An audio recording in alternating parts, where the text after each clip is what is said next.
The Sustainable Development Goals, also known as the Global Goals, were adopted by the United Nations in 2015. As we all know, there are 17 SDGs in total, but for this video, we'll be elaborating about SDG number 4, Qualities of Education. So, what is SDG number 4, Qualities of Education? The COVID-19 outbreak has caused a global education crisis in which education systems in the world have been severely affected. SDG number 4 aims to ensure inclusive and equitable quality of education and promote lifelong learning opportunities for all. This SDG comprises of 7 targets, but in this video we'll be touching and further explain about the target number 5, that is ensure equal access of education to all by 2030. We would like to highlight the existence of gender disparities in education, unequal access to all levels of education and vocational training for people with disabilities, indigenous people and children in vulnerable situations. This issue directly creates an unfair ground for those people to rise from and integrate themselves in today's ever-evolving society. Nowadays, it's often seen that leadership roles are filled by people who are incapable, yet somehow they got there just because they stand as the majority. Hence, opportunities for the less fortunate to excel are not given to them by those in power. If you're wondering why this problem even exists, first and foremost would be due to poverty.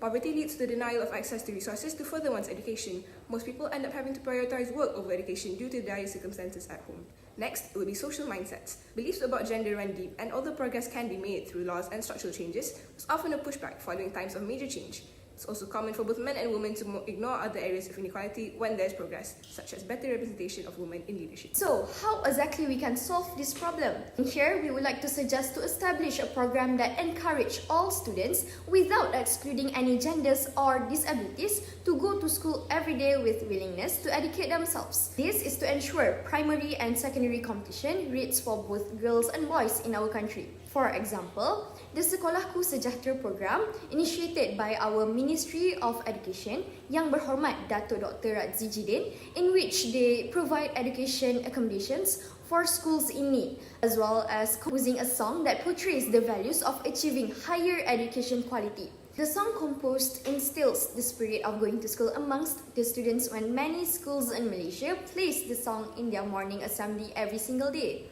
This initiative can be improved by applying the qualities of Sekolahku Sejahtera in the DBP textbook literature in the future to get the students to wrap their head around the concept of this program better.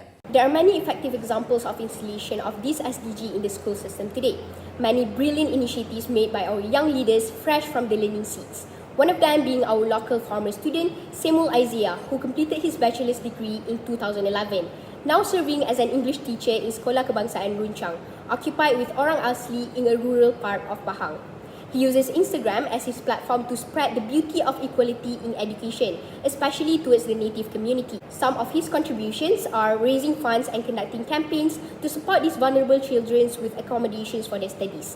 There was also this one time that he posted a video of him and his students playing ukulele for English learning purposes, which consequently flooded attention by the media community towards the concern of education access for indigenous citizens in Malaysia. It was a really great success in leading the world's eye towards this specific goal. Alongside with the Ministry of Education effort in launching the program called Bantuan Kewangan Pelajar Orang Kurang Upaya (OKU) in institutes of higher education, where disabled students were given privilege of various accommodations and access for their education. Next, platforms such as conferences opens a huge opportunity for the youth generation to speak and educate themselves relating to these type of knowledges and issues.